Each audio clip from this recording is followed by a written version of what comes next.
Hello, leaders. Dr. Patrick Jinks here, board certified coach and president of the Jinks Perspective. What is the ideal environment for success? Let's cue it up.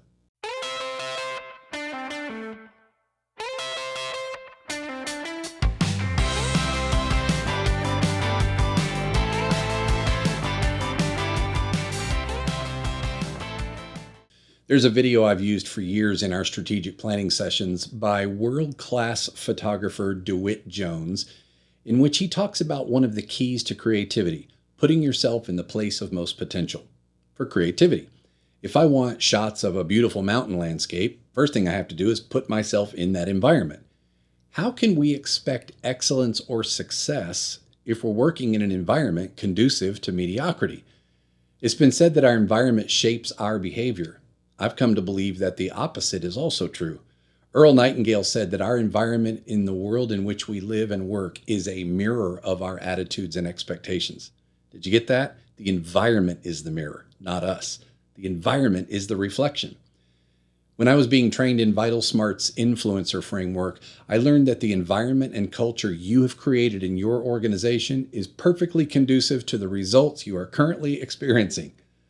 I know that sounds a bit tongue-in-cheek if you think about it, but it is 100% true. So what are we really talking about here? Think about the environment you and your team are working in. Here are a few questions to get you going. Let's start with your literal physical work environment. How are the aesthetics? How about your board meeting? How about your boardroom? Does it reflect innovation, creativity, and engagement? Or is it mirroring dryness, dullness, and emptiness? Yes, I'm talking about the actual room. Consider this. Why do you think board retreats are often held off-site at some cool place? Here's another question. What about the language? What language is prevalent in your organization? Language is part of the environment and the culture. Listen this week to your people. What are they saying? What's their tone? What's the message? Scarcity, frustration, disappointment, burnout, overwhelm? The language is creating the environment, not the other way around. What about you? Are you feeling stuck in first or second gear? Held up by phone calls and budget meetings when you'd rather be engaging stakeholders and innovating for the future of your organization? You are creating that environment. You have to intentionally and unapologetically put yourself in the place of most potential for engaging stakeholders and thinking innovatively and creatively. I have a dear friend who calls me every Monday morning at 7:30 to ask me two questions, the same two questions every Monday. Where in the past week did you find yourself being the person you want to be at your best?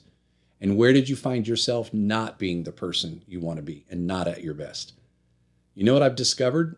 I've learned that in those times when I'm at my best, I'm in an environment and mindset that makes being my best easy.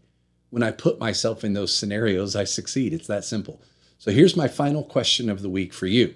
How can you create an environment where the things you should, need, and want to do are called for? That's the Jinx Perspective for this week. Check out our podcast, by the way, The Leadership Window, at jinxperspective.com. I'm thrilled to say that it has moved up a spot to number 5 in FeedSpot's top 20 podcasts in its space. Also, I hope you are subscribed to this YouTube channel. If not, click the subscribe button below and make sure you click the bell icon so that you're notified when we drop new episodes. And as always, if you'd like to explore ways that the Jinx Perspective can help you or your team achieve greater clarity, simplicity, and alignment in your important work, reach out and schedule a free discovery call with me at any time by clicking the link in the video description below. And let's talk about it. We'll see you here next time. Lead on.